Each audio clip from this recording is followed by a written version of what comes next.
Penchons-nous sur une injustice. Tous les pays du monde ont un point en commun, les femmes gagnent moins bien leur vie que les hommes. Pourtant, avec le développement économique, l'essor de l'instruction ou encore le recul de l'âge du mariage, elles sont de plus en plus nombreuses à travailler, 1,3 milliard de femmes, soit 4 personnes sur 10 sur le marché mondial du travail. Reste un obstacle fondamental, la ségrégation professionnelle. Exemple, 2 tiers des Européennes exercent un emploi dans seulement 10 secteurs d'activité, notamment dans l'éducation, la santé ou les services à la personne. Elles sont plus rares dans la construction ou l'énergie, métiers masculins par excellence. Selon l'Organisation internationale du travail, les inégalités entre hommes et femmes ont une part d'inexplicable, le fameux plafond de verre. Ne crions pas au sexisme. Le plafond de verre n'est pas une question de genre, mais de normes sociales. La grande différence entre hommes et femmes, c'est la maternité.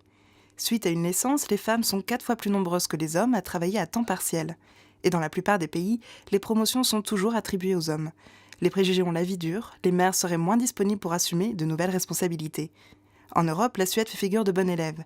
1 quart de ses entreprises est dirigé par des femmes. Au Portugal, en Italie et à Malte, c'est beaucoup moins bien, à peine 4%. La faute au déficit de politique publique. Pourtant, les exemples existent. En Allemagne, les places en crèche sont un droit opposable pour le citoyen. En Suède, les pères peuvent profiter d'un congé parental de 14 semaines et percevoir l'intégralité de leur salaire. Objectif, relancer le taux de fécondité et préserver l'emploi féminin, un enjeu crucial pour plusieurs pays asiatiques à la population vieillissante, notamment au Japon où, une fois devenues mères, 60% des femmes cessent toute activité professionnelle. Il reste encore beaucoup à faire pour mieux intégrer les femmes au marché de l'emploi.